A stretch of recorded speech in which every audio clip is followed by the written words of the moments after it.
이와 반면에 민주당은 지금 고분분투하고 있습니다. 일단 뭐 돈봉투 얘기는 조금 있다 하더라도요.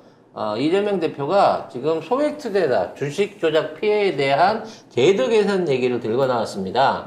김건희의 주식 조작이 지금 시리즈 2까지 터진 상황에서 이에 대한 매우 시기적절한 전략으로 판단이 됩니다. 내용 보겠습니다.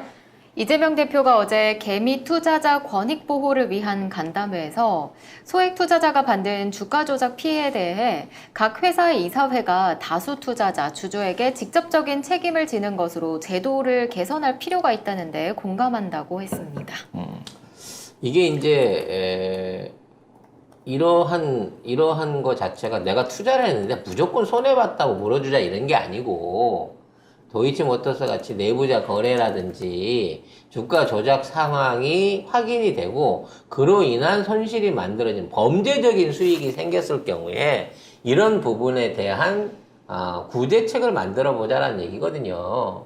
이 얘기는 이러한 거래들을 추적하고 거기에 대한 처벌을 할 수 있도록 이런 감시 제도를 좀 더 투명화하자는 거예요. 그래야 찾아낼 거 아닙니까? 이게 주가 조작인 건지 내부자 조작인 건지. 즉 증권거래 감독에 대한 시스템을 강화하자라는 차원에서 얘기를 꺼낸 거고, 사실은 이 우리 주식시장 안에 돌아다니고 있는 전체적인 자금들 중에 이른바 세력이라고 불리는 이 일부 대형 슈퍼개미나 어떤 조직들에 의한 주가 조작 피해 사례들이 너무 많거든요. 이건 뭐 우리가 알고 있는 세력이라고 하는 거. 이런 세력들 자체를 선별해내고 추려내갖고 정리를 해야 된다라는 의미에서 굉장히 의미가 있는 법안입니다. 절대 이게 못 받는 법안이죠. 왜? 김건희 때문에. 왜?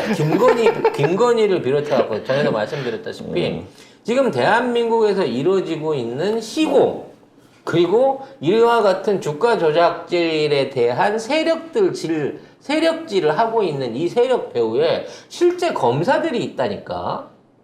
이제는 옛날에는 부스러기를 받아먹던 검사들이 이제는 사건 처리를 하는 게 아니라 지들이 아예 시공을 해요. 대장동처럼. 지들이 아예 투자법인을 차려놓고 주가 조작을 저지릅니다. 한동훈이 장인처럼. 이게 검찰의 고유 업무가 된 거예요. 그래서 여기에 관련된 그 드라마들이 많이 있었어요. 법전이라고 이성균 나오는 드라마도 있거든요. 거기에서 보면 이런 세력들이 뭐 카지노에 투자를 한다, 주식에 투자를 한다, 펀드에 투자를 한다라고 하는데 이게 다 정부 고관들이거나 검찰 고관들인 겁니다. 그 돈을 굴려주는 거예요. 그러니까 무슨 짓을 해도 안 잡히는 거거든. 지금 우리나라가 그 카르텔이 돼 있는 거고 그 카르텔을 해결하기 위해서 그 부분에 대한 거를 강화하자라고 얘기하는 겁니다. 이게 특검보다도 훨씬 더 중요한 내용인 거거든요. 근데 사람들이 이 안에 있는 함의를 잘 모른다는 거죠. 결과적으로 일부 세력들이나 외국인이라는 기관이 누리고 있는 정보적인 특혜부터 시작해서 각종 증권 거래상의 불공평 같은 게 있습니다.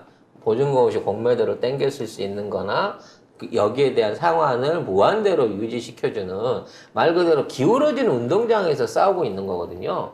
이러한 룰들을 바로 잡아야 돼요.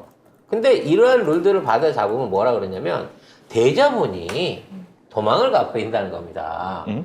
지들이 장난칠 수 있는 치트키가 없기 때문에 만일 그걸 정상화하면 대자본이 들고 나간다는 거예요. 근데 예전에 우리가 돈이 없던 시절 같으면 대한민국에 돈이 없던 시절 같으면 외국인이 두렵죠. 또는 그런 돈 많은 애들이 들고 나가면 증시가 망해버릴 것 같잖아요. 지금 안 그래요. 증시 안에 들어와 있는 돈이 신용잔고까지 해서 70조 원이 넘고요. 대한민국에 지금 떠돌아다니고 있는 유동성 자산이 2,700조 원이 넘습니다. 부동산이 망하고 나니까, 코인이 망하고 나니까 이 돈을 얻다가 쓸 데가 없어가지고 이걸 어떻게 굴리나 고민하고 있는 그런 돈이 2,700조 원이 있다고요. 우리나라 부자, 은근 부자인 거예요. 내가 가난한 거지. 우리나라 자체는 겁나 부자인 겁니다. 우리만 가난합니다. 그게 그런 놈들한테 편법으로 검사들한테 뒷돈이나 내주고 명동에서 사채나 돌리고 대기업들 뒤에서 어음깡이나 해주는 이런 어두운 방식의 돈을 벌지 말고 공평하게 공정하게 룰을 갖고 참여할 수 있는 주식시장을 개편하게 되면 우리 주식은 앞으로도 얼마든지 상향할 수 있는 가능성이 높거든요. 한국 디스카운트가 있어요. 남북 분단도 있겠지만 우리 기업 가치가 엄청나게 외국에서 평가를 못 받고 있습니다. 그게 뭐냐면 한국 시장은 들어가면 장난질 치는 놈들이 있어갖고 제대로 된 투자 수익을 걷지 못한다라는 식으로 이 오해를 사고 있는 거야. 이걸 걷어내자고 이재명 대표는 말하고 있는 거죠. 저는 정말 대단하신 분이라고 생각합니다. 왜냐면 이거를 안 하면요. 지금 지하에 잠겨져 있는 저 돈을 꺼내올 수가 없어요. 양지로 꺼내올 수가 없습니다. 얘네들이 주식 시장이 안정화되고 여기에 중장기적인 투자를 통해서 수익을 얻을 수, 세금은 그 다음 문제고요. 주식 시장 안에서 수익을 얻을 수 있다고 소문나면 지금 암암리 숨어있던 검은 돈들을 들고 와갖고 양성화 시킨다니까. 이 돈이라도 꺼내 써야 대한민국 경제가 살아요. 내수가 살고. 아무튼 근데 이것도 이재명 대표 얘기가 거의 없고요. 어제 뭐 했는지 아무도 모르고 유동규 막 얘기 아니면 돈봉투 얘기로 거의 도배가 돼 있거든요. 그러니까 내가 진짜 눈을 얘기하지만 기승전 언론으로 문제가 귀결된다. 포탈이 문제입니다. 그리고 이 제목도 주가 조작이라는 얘기를 언론이 피하고 있습니다. 그냥 몇 개 안 썼어. 주가 조작, 뭐 아시아경제하고 뉴시스 정도 쓰고 나머지는 뭐 다른 뭐 주주 피해 뭐 이런 식으로 해가지고 왜 주가 조작 있으면 김건희가 딱 떠오르잖아요. 안 쓰고 있어요. 그래서 이런 민생 법안에 대해 이해를 해야 돼요. 제가 그 증권방송 오래 하면서 그런 얘기 많이 했거든요. 방송 중에. 대한민국에 증권 투자한다는 계좌가 5천만 개가 넘고 사람들 숫자로 따지면 최소한 2,500만 명 이상이 증권 투자를 해요. 어찌됐든 한 번이라도 해본 거야. 여기 있는 사람도 증권 투자 하나씩은 다 있잖아. 그럼 이 사람들이 내가 증권 투자를 하면서 돈 벌려고 생각했으면 윤석열을 찍으면 안 되는 거거든. 근데 윤석열을 찍었잖아요.